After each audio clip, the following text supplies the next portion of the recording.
people here, so we might get cracking. So welcome to the first new version of NAM 33 in the coronavirus times. What we're all going through, craziness, but we wanted to say hello to everyone. We wanted to get everyone together again.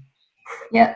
And just wanted to give everyone a chance to see that there's people out there. We all still exist, and we're all still having a chat with each other and still making things move forward. So yes, you are welcome to NAM 33.1 Friday Drinks with NAM, and we're here with Delia Teschendorff, and we'll just have a quick thank you to our sponsors. So thankfully, we've still got our wonderful sponsors helping us out and giving us some support so that we can keep this moving along, so that we can keep talking to each other.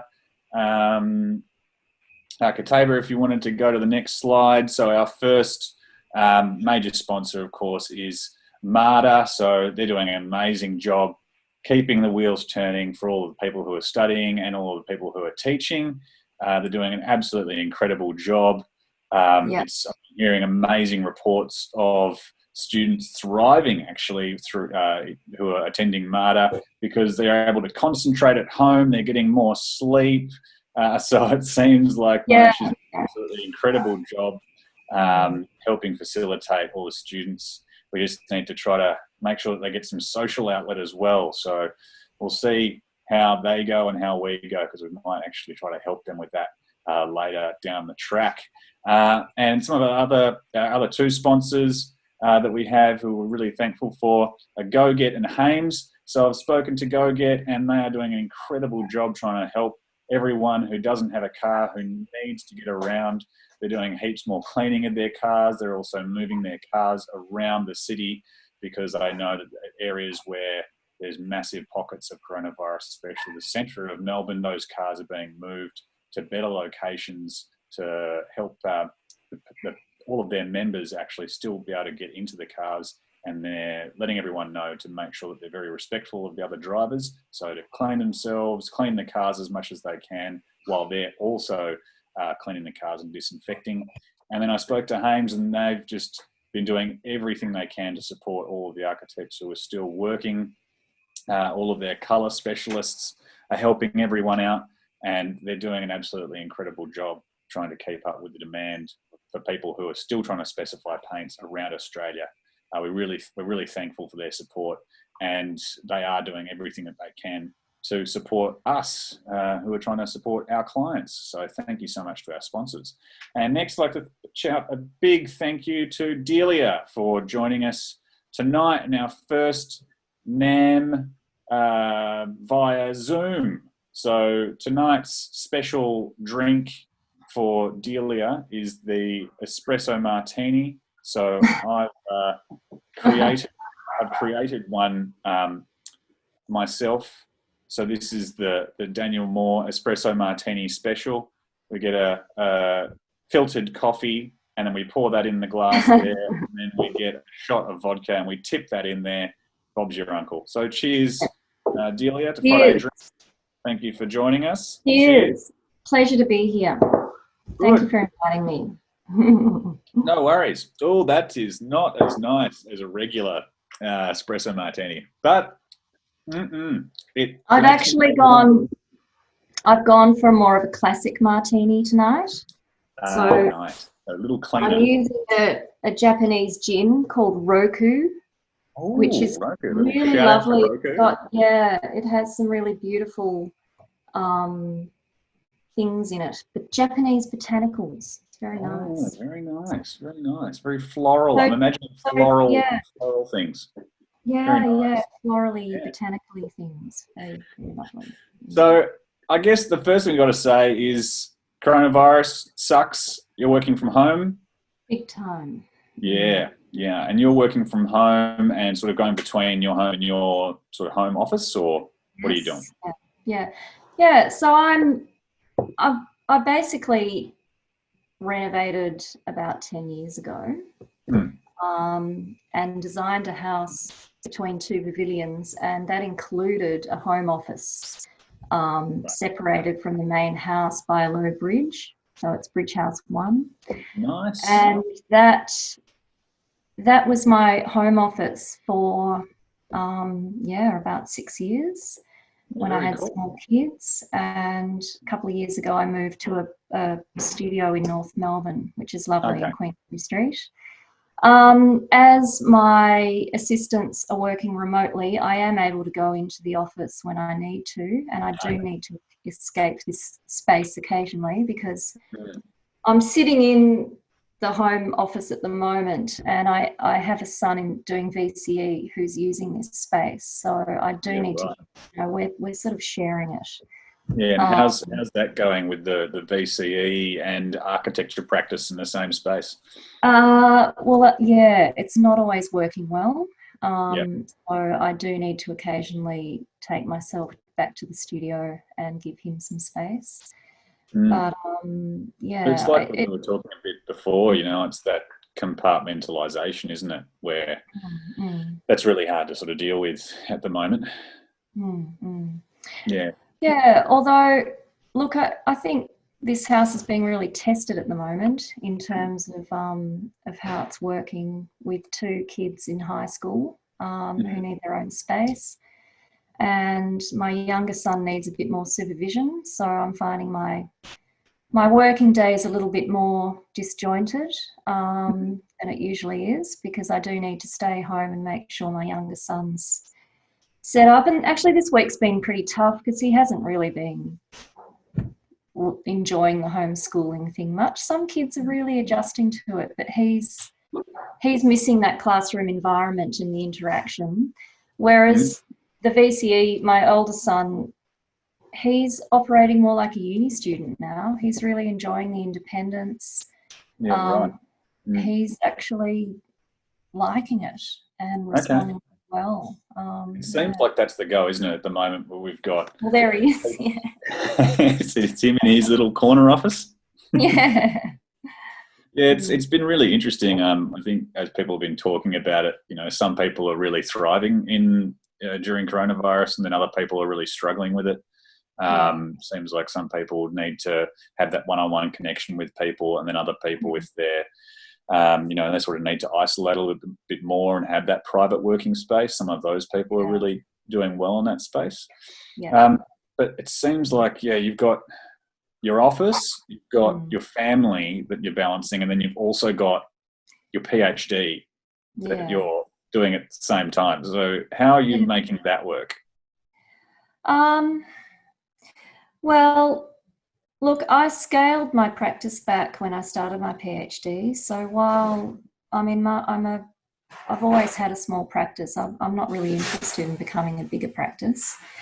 I like being quite intimately involved with projects. And when I started my PhD, I'd usually run about 8 jobs at a time, and I realised that was just impossible. Right, to be studying at the same time. So I've got 3 jobs on the go now, and I've gone part-time with the PhD. It's the only way I can sort of juggle everything.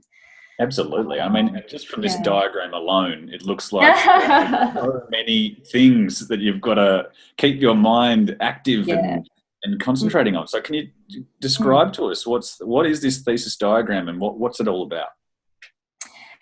Look, I guess I should firstly say that I'm doing my PhD at Monash with the Urban Lab. So my PhD is about housing. My practice is predominantly residential work.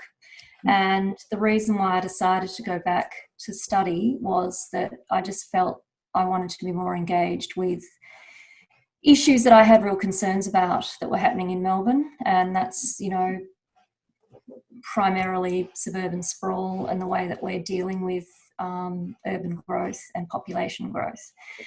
So I just felt, look, how can I get more engaged and contribute to some sort of solution to these issues? And went and talked to Monash, and they felt, this would be the right place to explore those issues. My Right. And what sort of, like, if you had to sort of say it in one hit, is there one sort of area of the Yeah, look, I'm looking specifically at the greenfield. So I'm ah, looking at growth. I'm looking at growth area, and I'm looking at subdivision design. So the issues that we're facing across the whole of Australia in terms of the need for densification and diversification of housing typologies to meet the needs of a growing population and a diverse population. They're also big issues in the greenfield space, and yet the housing types that are being built out there are still the standalone house on a single block. So I'm looking at actual, subdivision design and it's a great topic. I mean, and it seems like some of the competitions that we were seeing at Sydney and now we're seeing the Future Homes competition, we're getting some more engagement from government where they're saying, okay, let's look at how we can do some more thinking around, densification and not just rely on these, massive single houses on single blocks. Absolutely. So it's a design research thesis, so it's different to an 80,000 word thesis. It's a written and design component. Right. So I should mention that my thesis supervisors are Nigel Bertram, Naomi Steed and Ross Bruin. So they're probably the key people in that particular area. That must be fantastic to have them to talk to about those sorts of things. I mean, have they already sort of shone some light on some areas where we've sort of got some misconceptions about this sort of thing, and it's sort of blown your mind a little bit? Oh, look, absolutely. I think it was a massive learning curve for me to go from practice into academia, the academic world. It was actually a huge learning curve and terrifying. But I'm actually 5 years into it now. So, and it's always been a juggling all the different elements of my life between work, family and study. But I really feel it's been such an enriching thing to do. It'll really deepen my own practice, and hopefully I'll be able to make a contribution in some capacity to help with these issues on an urban. I mean, that's where I'm hoping this will take me. Oh, good. So that means, I guess, that you would hope that your practice might do some more, some larger scale work. So it's small residential as well as sort of multi-res? Yeah, possibly, or be involved in policy. Who knows? We'll see where it takes me. Yeah, very cool. As I said previously, I'm not thinking too much about the future at this point in time in this COVID crisis. I'm just taking every day as it comes, writing my attack list on a daily basis of what I can achieve and just getting through those. And I think that's sort of the only way I can tackle things at the moment. I mean, the key thing for me is to get this PhD finished, and we'll just see where it takes me. I mean, there's a lot of uncertainty globally with work for research students at the moment. There's a lot of anxiety about these things. I mean, thankfully I'm a research student, but I also have my practice. So That's really cool. yeah. Well, I mean, I'm just sort of so I'm just wondering about, like, with your practice. I was just looking at the Surrey Hills project that's under construction at the moment. Did you want to tell us a little bit about that project? Because the photos that I've seen look absolutely stunning. Yeah, so look, that was another opportunity to explore different typologies, and what we're seeing happening in Surrey Hills and North Balwyn is these massive McMansions are being built, like really, really nice California bungalows, or reasonable homes are being demolished, and these absolutely massive homes just with a 1 metre offset from the boundaries are being built.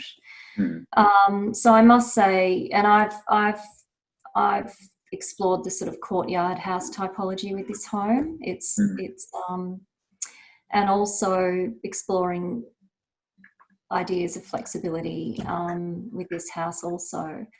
So it does have the capacity in the future to become a multi-generational home. It has a capacity to meet the different needs of the owners. So one of the owners is an artist, and so she has her own space, but that can also be adapted to a bedroom if need be. Or some rooms have movable walls, so they can actually expand living areas to be bigger or smaller. So it's been an opportunity to sort of explore things that I've learnt about through my thesis in practice, which I think has been wonderful. There's been a really nice sort of that's really great. I mean, have you between practice and research? Yeah.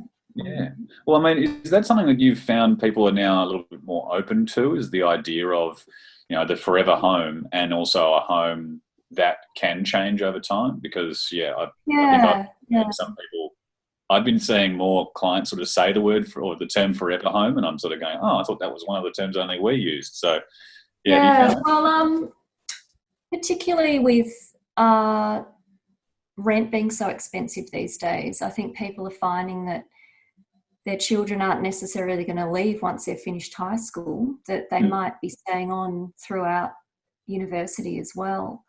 So thinking about how homes might accommodate that need, I think is really worth thinking about. And certainly with this house that I've designed, their children are in high school, but I've designed it in a way that they could still live there if they're at uni, and they've got actually a separate entry, so they don't even need to encounter their parents if they don't want to, and live a bit more independently within the same home. So I think thinking about that capacity, and then it could be adapted in the future if their parents are elderly and need to actually live with them. So that's all of these things that I've learnt about and have been interesting to actually apply to a real project, but have responded to the needs of a brief as well. So it's an exciting project, and the builder's doing a beautiful job, and I'm really grateful the builder can still work on site and continue the work. So I think that's also been one of the really interesting things during this, is just how willing the builders have been to stay on site, to try to follow, you know, the VBA guidelines on working during coronavirus on sites, which has been really encouraging. And I think that's, you know, even going through coronavirus and thinking about the multi-generational home, you know, it sort of also sets up that in the future, if anything like this was to happen again, or if it's now going to be the new normal, that homes could actually be a safe haven that can support, you know, people over a much longer time indoors, where they can feel like it's more of a sanctuary, and it's not just a place where they're sort of locked down and can't go anywhere, and you know, they want to be able to escape, but with a beautiful home like this, they can sort of escape to it. Yeah, absolutely. And my clients did say that they wish they were already living there, because then they could bring their parents there safely and still live in this home but not be on top of each other. And I think definitely this crisis has made architects, and certainly has made me, start thinking about these things and how it's actually going to affect practice and thinking about houses and spaces in the future. And I'm pleased that my house is adapting well to those needs. And I think this courtyard house would also. Definitely. And I mean, when you were talking with these clients about this sort of, about the house that could change over time, were you showing them this through plans, or did you work with sort of 3D models or physical models, or how did you sort of get them to sort of see what you were for? A combination of all three or four. I do a lot of drawing, so I do a lot of sketching and drawing, and then I usually build like cardboard models. And then my assistant, Marnie, who's an absolute whiz with 3D, she does the 3D modelling. So it sort of goes from sketches to my model, then to the 3D. And then I usually prepare like a little film walkthrough for my clients to show them that, but also have a model. Because I really find that although you can do fantastic three-dimensional rendering and film with, you know, an actual physical model, nothing describes a project better, I believe. Yeah, I feel like some clients really get scale a little bit better if you've got a little person or a little tree or a car sometimes. Because even in a 3D render, sometimes, especially in internals, they're still sometimes a little bit mystified. And something about the physical model really engages clients in a way that I haven't seen other mediums. It does. And just to remind everyone else who's watching, feel free to ask questions in the chat window. We've only got about 7 minutes left, so we'll try to get to a couple of questions. The time goes quick. I just did want to mention one thing about having projects on site is absolutely. I think in this current crisis lockdown situation, I feel really grateful that I'm able to go to site. I mean, it's allowed architects a bit of normality actually going to site, and there's a nice continuity that hasn't necessarily been available to other people with different professions. So I'm really grateful for that. Yeah, definitely. I think any chance to get away from the house if we can to a safe environment, always a nice break from the daily grind.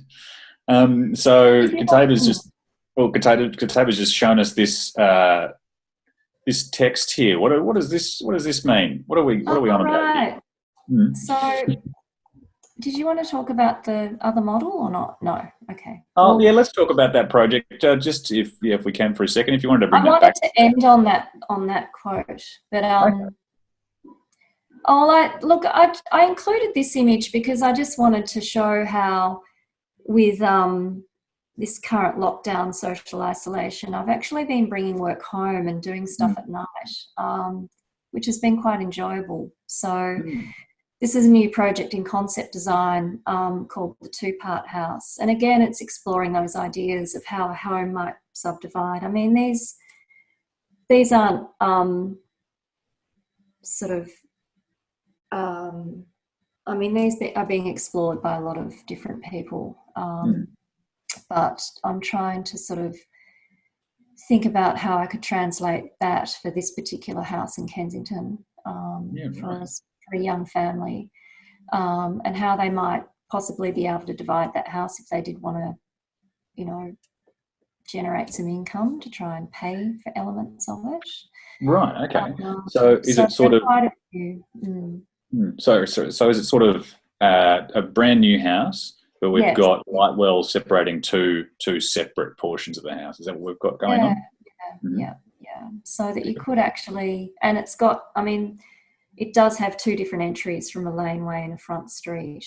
And again, there's flexibility in terms of the spaces. So I'm really interested in that idea. Traditional homes are so prescriptive in terms of this is a bedroom, this is a lounge room, this is a kitchen. So why can't we really challenge that idea and think about homes in a much more sort of flexible? Herman Hertzberger calls it polyvalence. So it's that idea of versatility.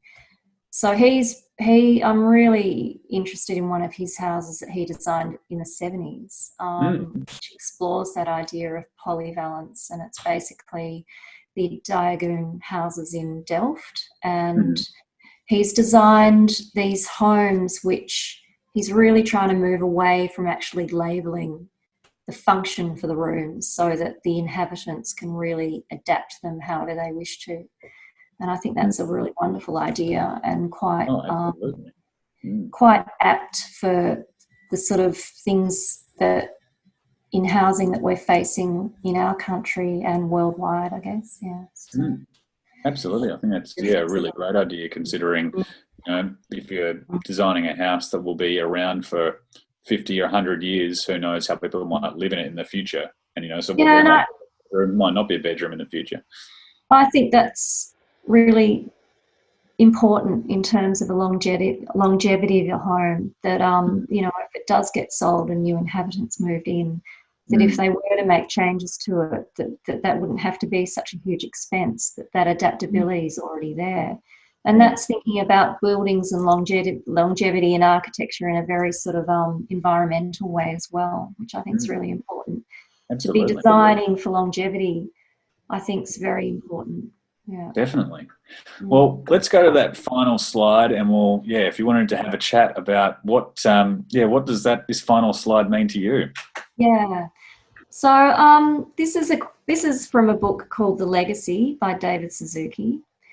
And I just wanted to, I guess, discuss how we've come through a pretty disturbing summer where the bushfires were happening and our middle class lives were quite unsettled.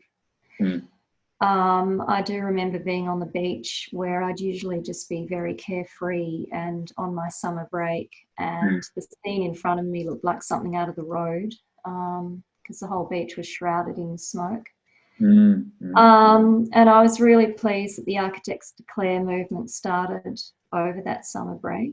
And I guess I wanted to end on the fact that we have a responsibility as practitioners in the built environment to really reflect on what's happening globally and what's happening to our planet. We only have one, we need to look after it. And I think this is really interesting, that the Chinese symbol for crisis is made up of two parts, which are danger and opportunity. So I think we can take that on board as practitioners in the built environment and think about the dangers that we're dealing with at the moment in terms of the bushfires, natural disasters, viruses, global viruses, and how we can actually respond to that in terms of thinking about opportunities. Absolutely. Well, thank you. That was a really beautiful sentiment, I think, to end on. It's all the time we have for, unfortunately, but thank you so much for joining us, Delia. It was really lovely to see you and to see all the work that you're doing. I hope everyone else who's at home watching realises that, we're all out there. We all need to support each other. So please take care of yourselves, take care of your loved ones. And Delia, thank you so much for being part of this. We really appreciate your time. Thank you so much. Absolutely. Thank you. Bye-bye. Right. Cheers, everyone. Have a fantastic weekend. And we'll see you next Friday for our next Friday Drinks with Nam. Cheers.